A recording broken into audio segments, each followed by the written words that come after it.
Hello, everybody. I'm very excited to be speaking to Miguel Le Bron. Am I saying it right?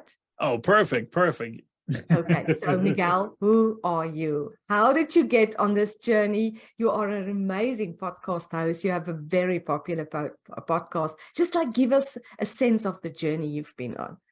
Sure. So first of all, thank you, Risa, for having me be on your program. My name is Miguel Le Bron. I come from humble beginnings.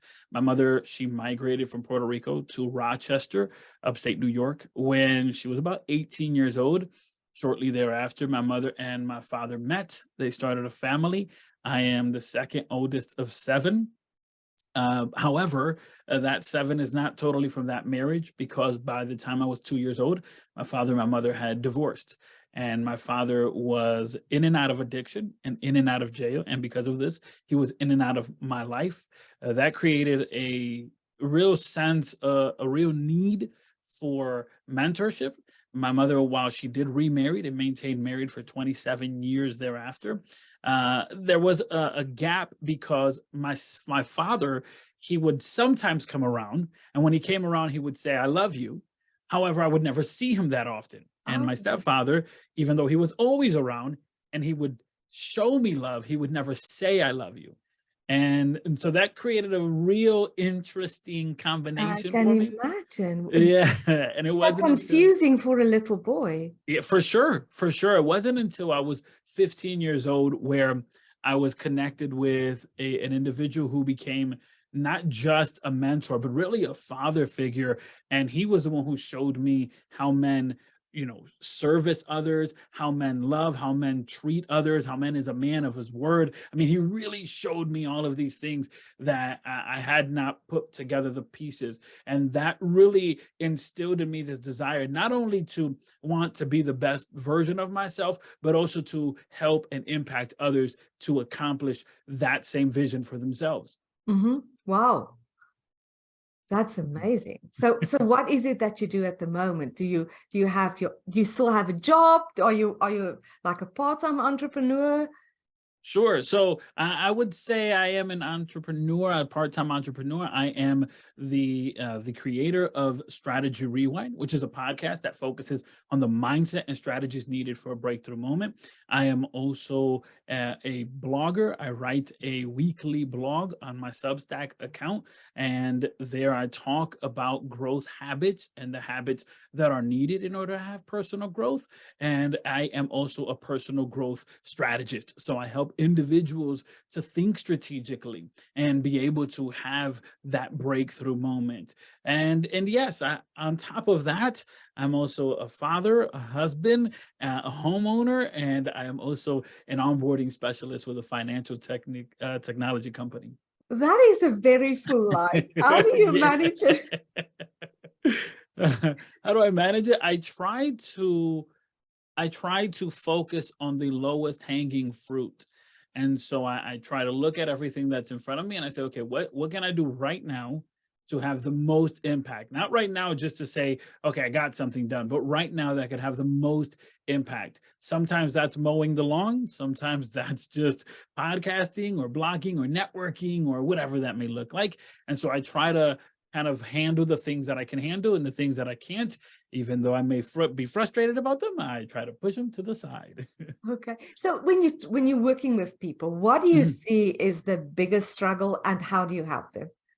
Yeah, I think the biggest struggle oftentimes is the self-awareness of where they are. What I've seen oftentimes with clients is that they want to be able to execute on something that they're not close enough to executing. And so to me, strategy is a defined number of steps to help you obtain a breakthrough moment. And in order for me to actually use strategy, then I would have to first discern, where am I?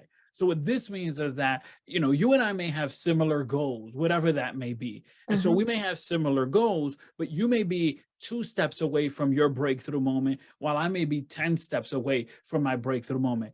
Really, the number of steps that you are versus what I am is irrelevant to the big picture, because if I'm not comparing myself, then what does it matter? I'll celebrate your wins and I'll still continue to proceed forward. The biggest issue is when we are not self-aware to understand, hey, I'm 10 steps away.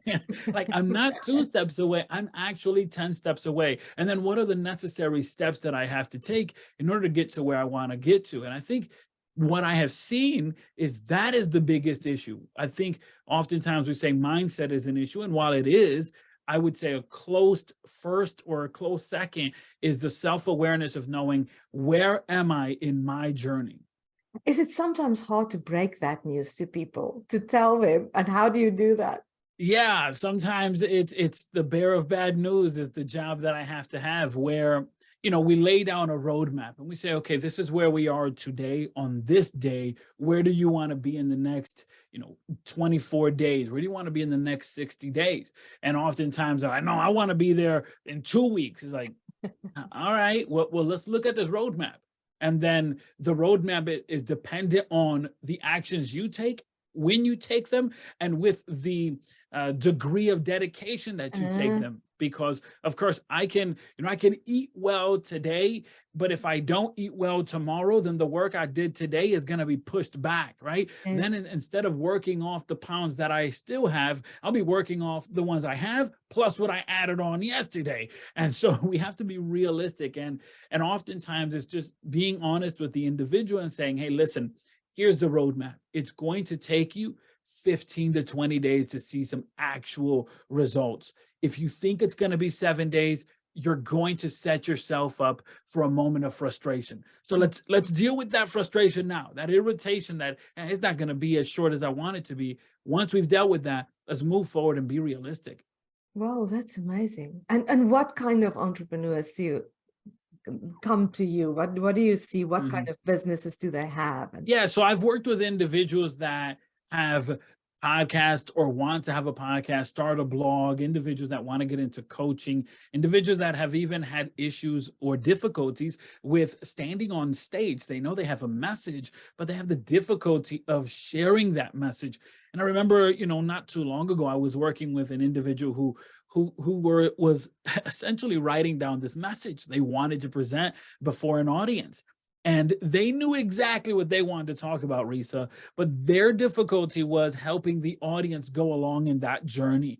And I kept referring back to something as simple as a Netflix or a movie or some type of show that when you watch it, there is a buildup and there is a story, and you have to take the individual on that journey. And of course, the person was like, no, but we have to get there quick. And like, if you get there quick, not even get there at all. And sometimes it's really getting clear with the message. And so we see that it's not so much that they're afraid of getting on stage, it's that they're afraid of getting on stage and not executing on the message. And so that's one of the areas that I've enjoyed working with individuals recently. Yes, I've heard this definition of a coach. We are all of us like a jar, and we can't read our own label. And it seems to me as that's exactly what you're doing for people. Just like they don't see where they are, but then you show them. Yeah. And so that's why, I've often said this before, where it's like, I'm not a life coach. I would say I'm a personal growth strategist. And when I started searching, and when I did a Google search, when I did a search on social media, it irritated me when I began to look for the word strategy, because when you look up the word strategy, it's either the boardroom or the battlefield. And I said that there has to be a definition of business. Yeah. I said there has to be a definition that has to do with the everyday person, with the working mom who not only is going to work, but she's also got to deal with kids on her own, or maybe the father who's trying to work 2 jobs and still be a present father. Those individuals need an actual working definition of what strategy is. And that's when I came up with the definition of strategy being a defined number of steps to help you obtain a breakthrough moment. And so we have to, again, be honest with ourselves of where are we on that journey. And, oftentimes it's difficult to be honest with ourselves, because when we look ourselves in the mirror, when we are totally honest with ourselves, we may even find the frustration of, man, I'm not where I want to be. Okay, so I have another question for you. Are you like this as a dad too, and as a husband? Are you strategic in your relationships too? Yeah, I definitely try to be.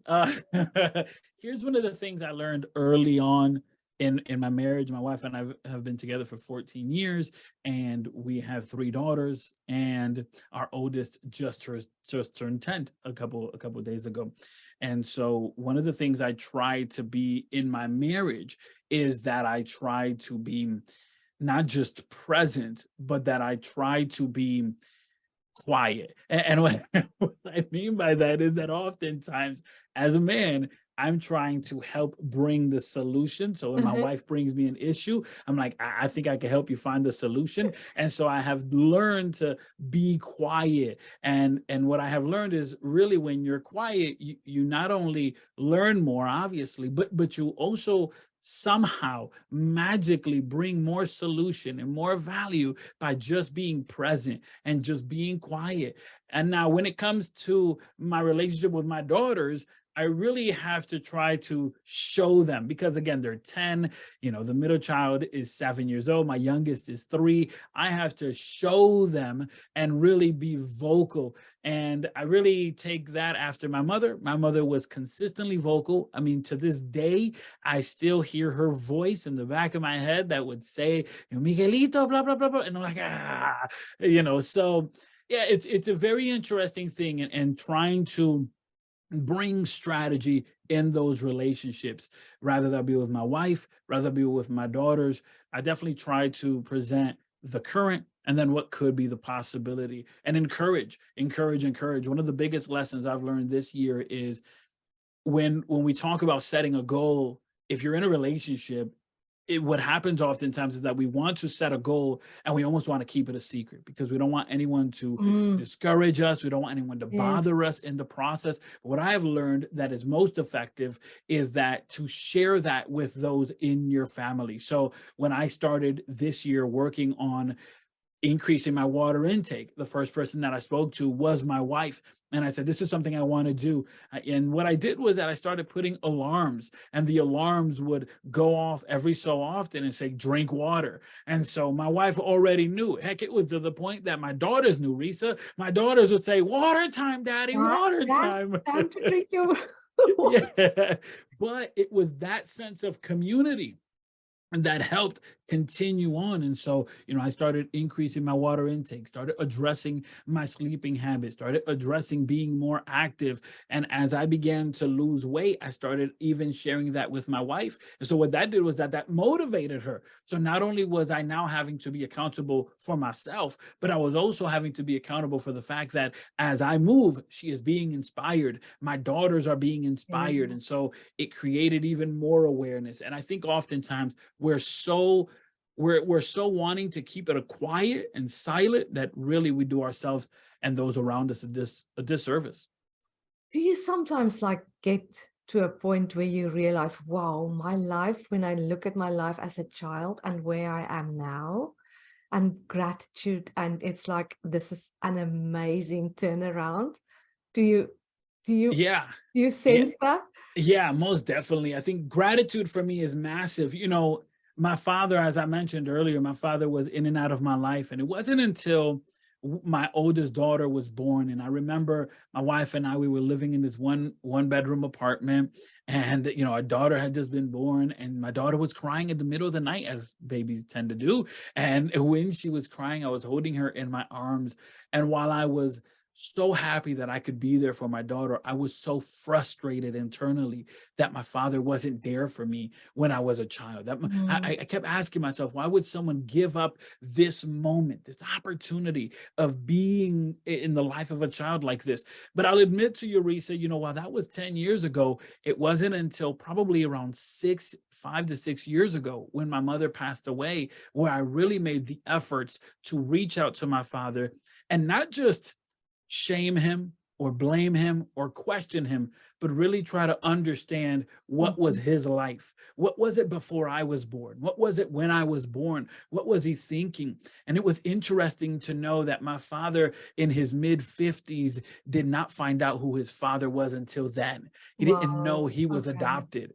And those things is like, well, that doesn't matter. It's like, it does matter because it plays a factor in Mm. that individual's perspective. Now I can happily report that since then, we have a much much better relationship. My daughters call him consistently. They love on him consistently. So it's beautiful to see that relationship turn around. And it's such a beautiful thing to, I am highly blessed and highly favored. And I'm so blessed with my wife, with my daughters, with where I am in my career. I'm so happy, but that doesn't, Risa, that doesn't make me settle. That just burns even deeper, that I can get to somewhere even higher. Yeah, it's that possibility, and the example of what is possible for your daughters, for your wife. And okay, and your clients and potential clients, how can people connect with you?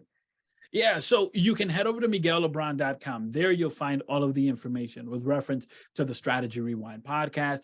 There's blog posts that I've written there on the miguellebron.com website, blog posts that have to do with faith and leadership and balancing the two. And then the most recent information, again, is on Substack. It's there where you can find my most recent writings. But just head over to miguellebron.com. There you'll find all of the information you need, and you can set up a free 30-minute strategy session where we can talk and hopefully discern where you are and what are the necessary steps in order for you to accomplish your breakthrough moment. Okay, and also follow his podcast. I will put all of those links in the description.